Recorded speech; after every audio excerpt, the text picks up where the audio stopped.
Let me talk about this idea that I call the wheat belly dietary one-way street. So on the wheat belly lifestyle, we are wheat and grain free. People often say we're gluten free. That's not quite true. Yes, we are gluten free, but we're also grain free. And I stress that point because people who often say they're gluten-free turn to gluten-free processed foods, like gluten-free pasta, gluten-free buns and rolls. Well, those foods are horrible for health. That's because they're made with cornstarch, rice flour, tapioca starch, and potato flour. Foods that raise blood sugar sky high. So high, it builds visceral fat, inflammation, causes heart disease, adds to the risk for dementia, cancer, and many other health conditions. And people gain extravagant quantities of weight on gluten-free foods. So we are grain-free. You can be gluten-free, but don't buy those awful gluten-free foods. Nonetheless, we are grain-free, wheat and grain-free.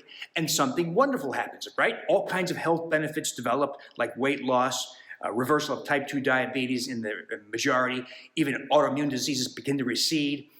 But when you go wheat and grain-free, and you get re-exposed to wheat or grains, you can become quite ill. Not everybody does, but the majority do. You can get gas, bloating, and diarrhea. You can get joint pains, particularly in the fingers, wrists, and elbows, sometimes in the big joints as well. You can have migraine headaches. You can have emotional effects like anxiety or depression or anger.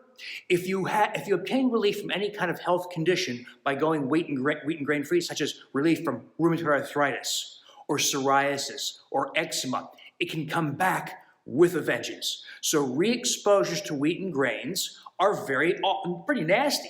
So we avoid re-exposures to wheat and grains. So if we make our foods like a pizza, say, using ground golden flaxseed and almond flour and coconut flour, other safe replacement meals and flours, we can enjoy a beautiful pizza or a piece of cheesecake or a roll or a scone or just about anything you have that's grains. We can make it a grain-free, healthy equivalent.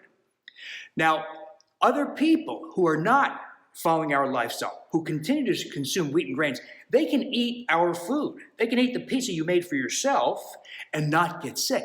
They can have a beautiful slice of chocolate cake you made with coconut flour and almond flour and maybe use a benign, healthy sweetener like stevia or monk fruit or erythritol or allulose.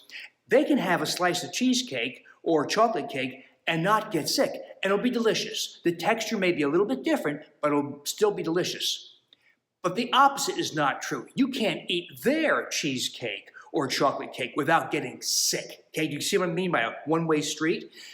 They can eat your food, you can't eat their food. Well, think about that. I think therein lies a very important lesson.